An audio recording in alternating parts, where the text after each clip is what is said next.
Nos disponemos a estudiar la cuarta unidad de Derecho del Sistema Jurídico Europeo en la historia de esta asignatura. El día de hoy vamos a conocer la diversidad de los sistemas jurídicos europeos en la historia. Vamos a conocer lo que es el sistema jurídico alemán, el sistema jurídico italiano, el sistema jurídico francés y también el sistema jurídico inglés.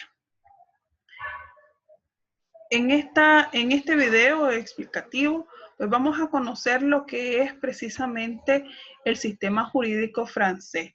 Tradicionalmente se ha dividido la historia del derecho francés en tres etapas o periodos, desde el antiguo, que abarca desde la formación de Francia después de las invasiones bárbaras hasta la Revolución. El periodo medio es el que incluye el periodo de la Revolución Francesa hasta el ascenso de Napoleón al poder, y el periodo nuevo, que abarca o que corresponde al derecho moderno que se va formando a partir del golpe de Estado que hace Napoleón. Para efecto de estudio de este sistema jurídico francés, vamos a estudiar las últimas dos etapas mencionadas, que es la media y la nueva, que abarca todo lo de la Revolución Francesa y también la codificación de Napoleón.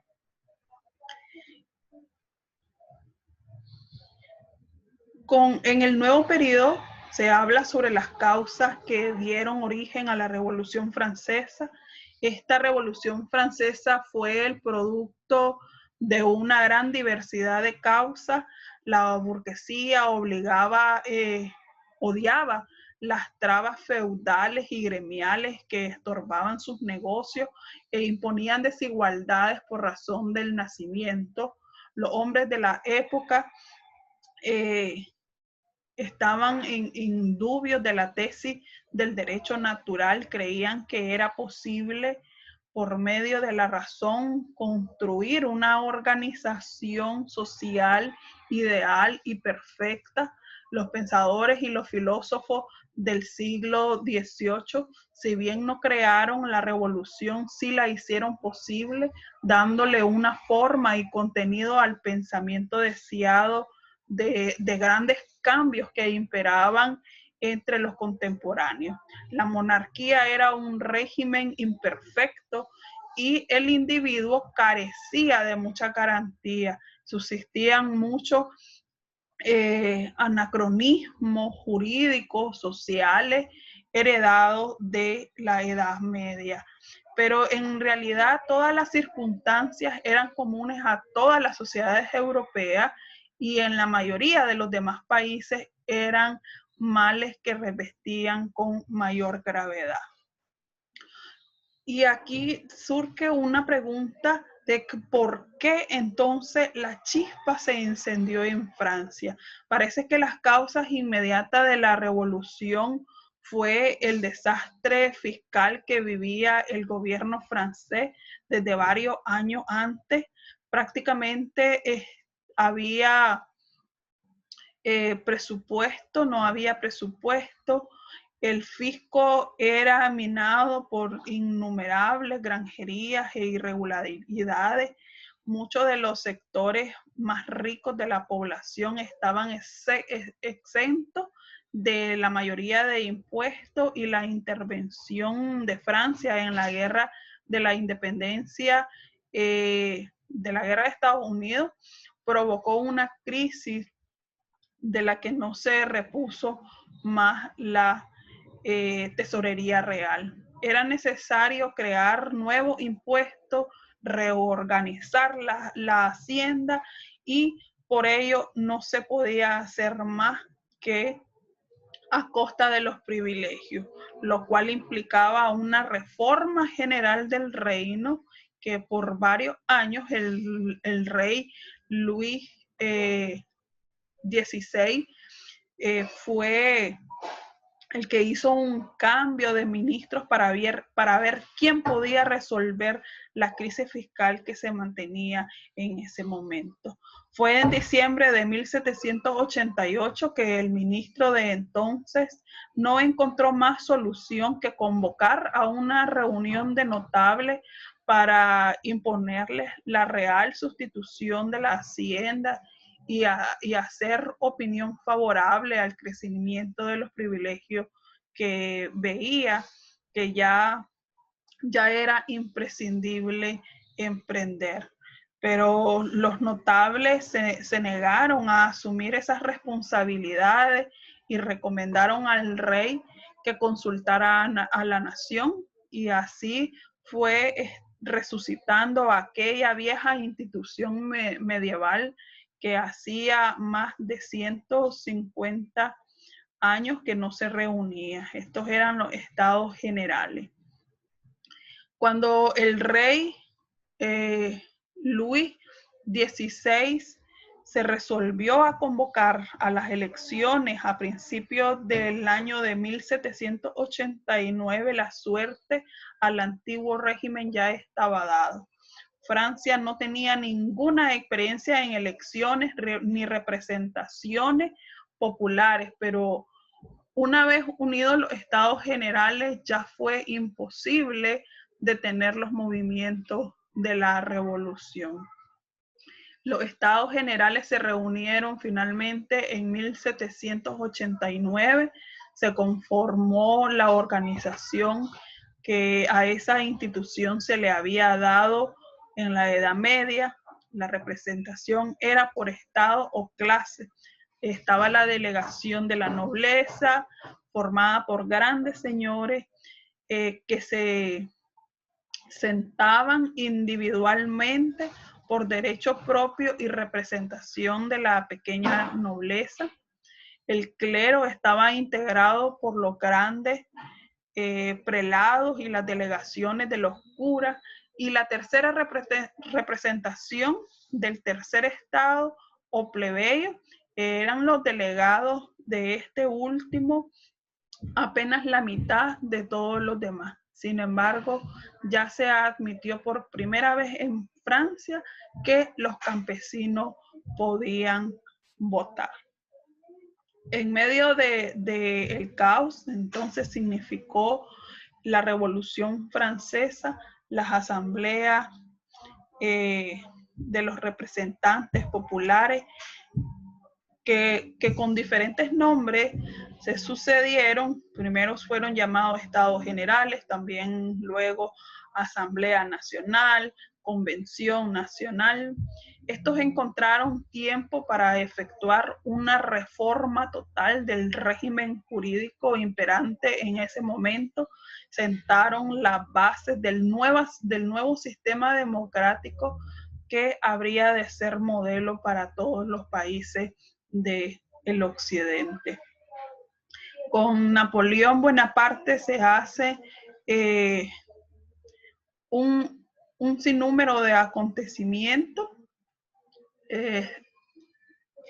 y una vez que el rey Luis XVI fue ejecutado por acreditársele traición a la patria, da con la Revolución Francesa, entonces se hacen un cambio en muchos aspectos, como por ejemplo la Declaración de los Derechos del Hombre. En muchos aspectos la Revolución Francesa, sin embargo, no innovó.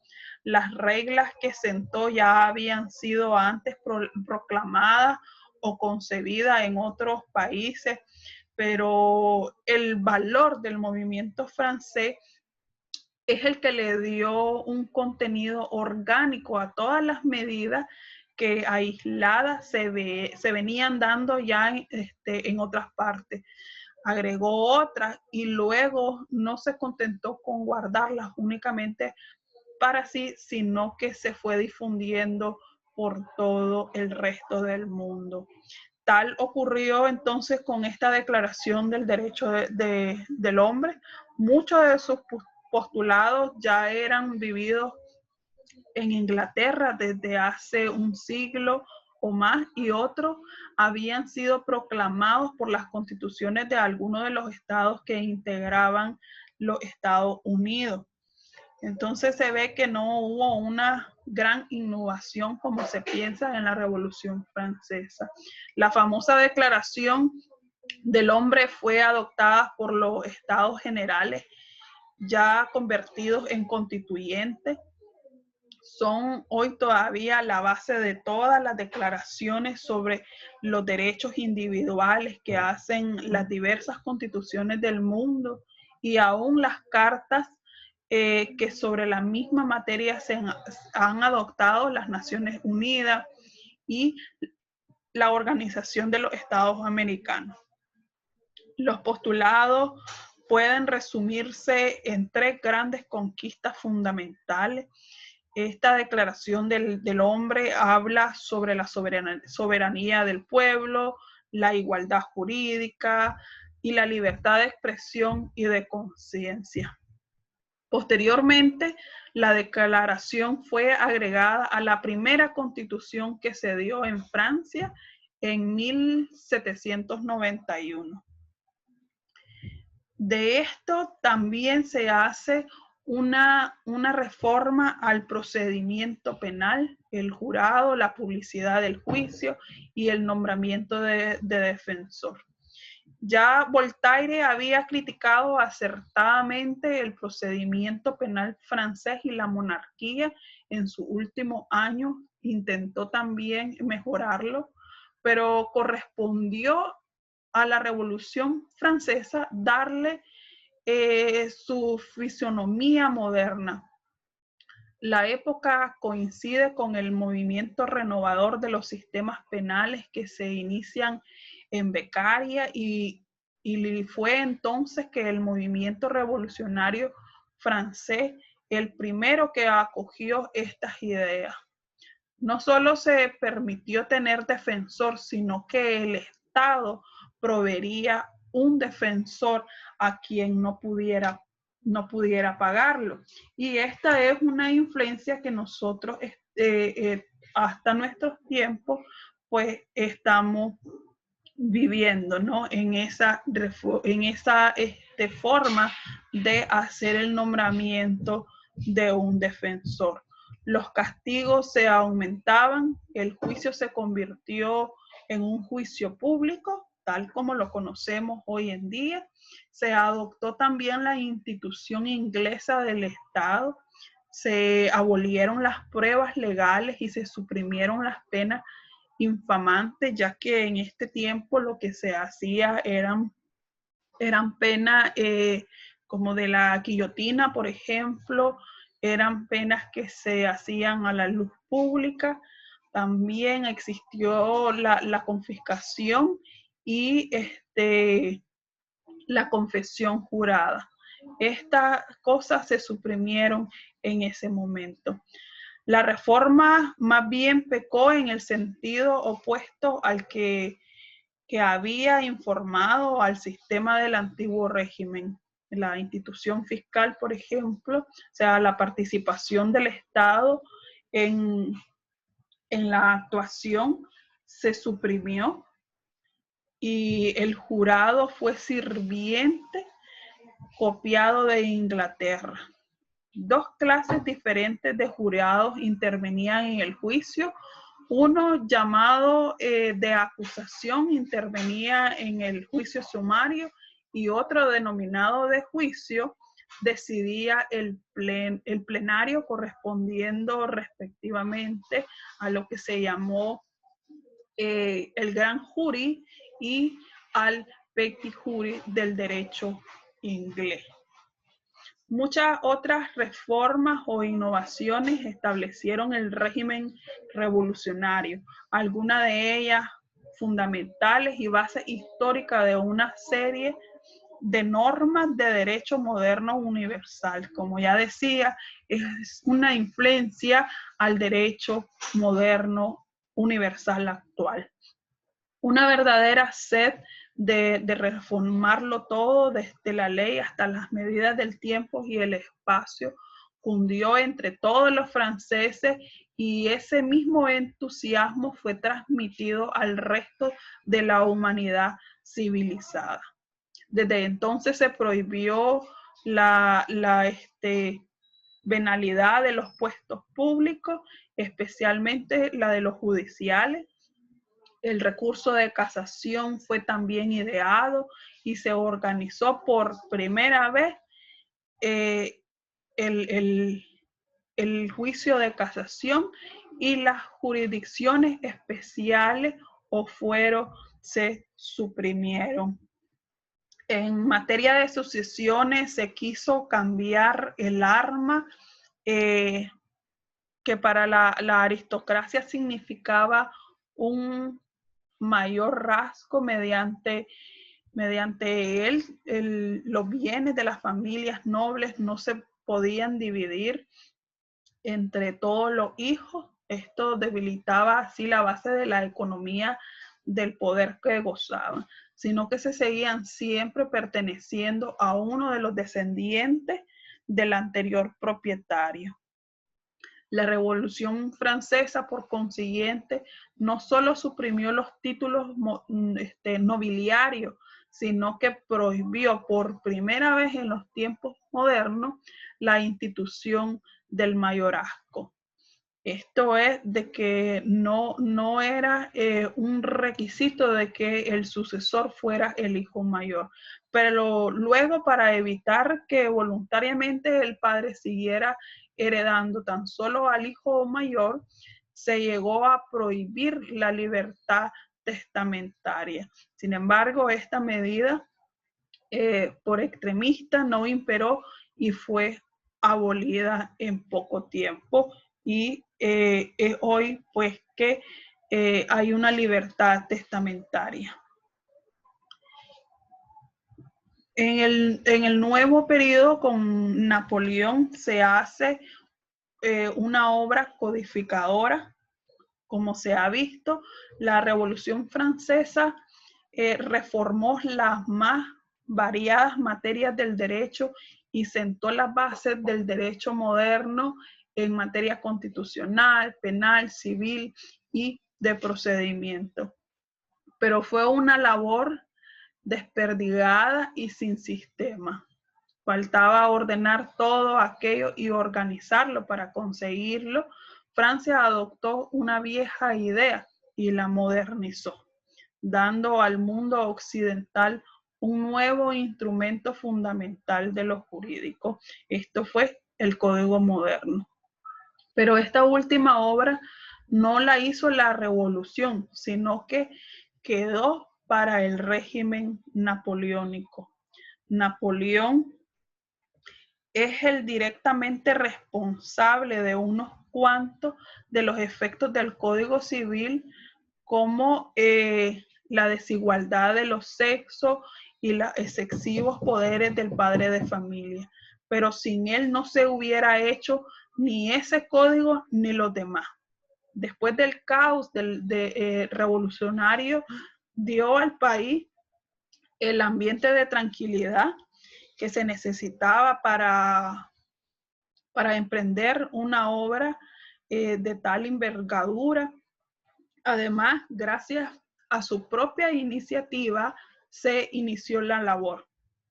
Napoleón participó directamente en la discusión del Código Civil y de algunos de los demás que se codificaron. A él se le deben algunas de sus normas, como la obligación alimentaria, la institución de la ausencia y la definición del domicilio. Aunque era lego en derecho, Napoleón aportó el punto de vista del político y del interés social de toda la genialidad que le era característica.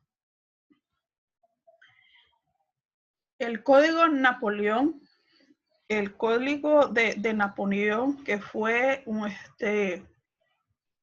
promulgado como un código civil a finales de 1799 fue cuando ocurrió el golpe de Estado llamado 18 Brumario, que dio el poder a Napoleón con el título de primer cónsul. No fue en 1804 que adoptó la investidura de emperador, pero en el año de 1800 se integró la primera codificación, la primera condición codificadora encargada de hacer el más importante de los códigos, el Código Civil. Estuvo formada por 4 grandes juristas, de los cuales representaban en forma hábilmente balanceada las diversas tendencias jurídicas de la época y del país. Se hicieron desde la base de lo que era la escuela del derecho escrito y romanista, y también estos fueron creadores en la tradición de las costumbres romanistas del norte. Los integrantes fueron presidentes del Tribunal de Casación y juez de carrera, lo que es Tronchet. Portalis fue un filósofo y pensador en el campo jurídico. Estos últimos eran de los más brillantes de los 4 que estaban integrando esa comisión formada por estos 4 juristas. El proyecto fue completado en 4 meses de una labor continua, luego de ser enviado a todos los tribunales del país para recoger sus observaciones. Comenzó a ser estudiada por el Consejo de Estado, y fue en estas discusiones desarrolladas en este órgano en las que participó Napoleón y dio su opinión. Fue pasado finalmente al tribunado y el cuerpo legislativo, ambas cámaras pertenecientes a lo que era el poder legislativo de entonces. Era el comienzo del régimen napoleónico, y todos esos cuerpos habían alguna independencia, tanto que estuvo a punto de ser rechazado. Pues si la criticaba especialmente, ¿verdad? Se criticaba a este código por su excesivo apego a las doctrinas romanas del derecho. Fue necesaria la presión decidida de Napoleón para que se le aprobara este código. En esa forma fue definitivamente adoptado en marzo de 1804. Originalmente se le otorgó el nombre de Código Civil de Francais, pero en 1807 se le dio por ley el nombre oficial de Código de Napoleón, título que aún no ha sido derogado oficialmente. Es decir, hasta nuestros días se conoce como el Código Civil Napoleónico o el Código de Napoleón. Este código tiene un valor y una trascendencia civil para Francia, pero también para el mundo entero. Al momento de hacer el código, en Francia se creyó que los pleitos disminuirían y que la incertidumbre que provocaban las interpretaciones de los tribunales se cambiaría. Ninguno alcanzó su objetivo, pero sí se obtuvieron otros de los que también se tenía en mira, y no menos importante. El país necesitaba una unidad legislativa en materias tan fundamentales como las que incluyó el Código Civil, y ello estaba conseguido. Era necesario además reafirmar las conquistas que en forma desarticulada había hecho la época revolucionaria y a la vez que terminar con las extravagancias de que esa época había dejado, y ello también fue una realidad con el Código de Napoleón. El texto era en lenguaje claro, conciso, y conseguía terminar con los viejos vicios de los códigos antiguos. Sentaba además las bases jurídicas de lo que debían de ser las relaciones privadas y las relaciones modernas. Todo ello hizo que la obra fuera de un valor innegable, no solo para Francia, sino también para todo el resto del mundo. Las conquistas que Napoleón fue implementando se van reflejando, se llevaron, se implementaron en sus textos por los demás diversos países de Europa donde Napoleón conquistó. Los países de Europa como Holanda, las zonas de Alemania, Polonia, Suiza, Italia. Su bondad hizo que, aunque poco después de los ejércitos franceses tuvieran que retirarse, y a pesar de la reacción antifrancesa que cundió por todas las partes, el código se quedara y continuara rigiendo en muchos de esos países. En otros comenzó a ser copiado o a tomársele como modelo, tales como en España, en América Latina, el estado de Luisiana en los Estados Unidos y la provincia de Quebec en Canadá.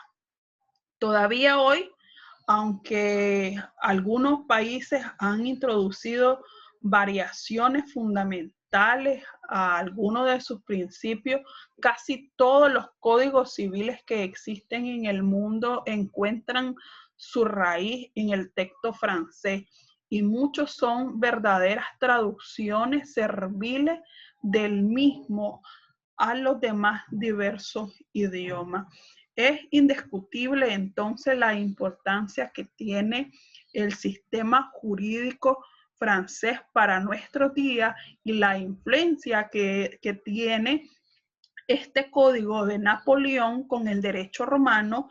Ha permitido que sea un código bien sustentado, que además, como ya decía, con un lenguaje claro y conciso que permitía tener un acápite de todas las necesidades básicas de una sociedad. Entonces, el sistema jurídico francés, un sistema jurídico que estaba como base, o que tenía como fundamento, ¿verdad?, las leyes escritas, especialmente en cada uno de los códigos que se fueron redactando desde este código de Napoleón, que marca grandemente la historia de Francia y del resto del mundo.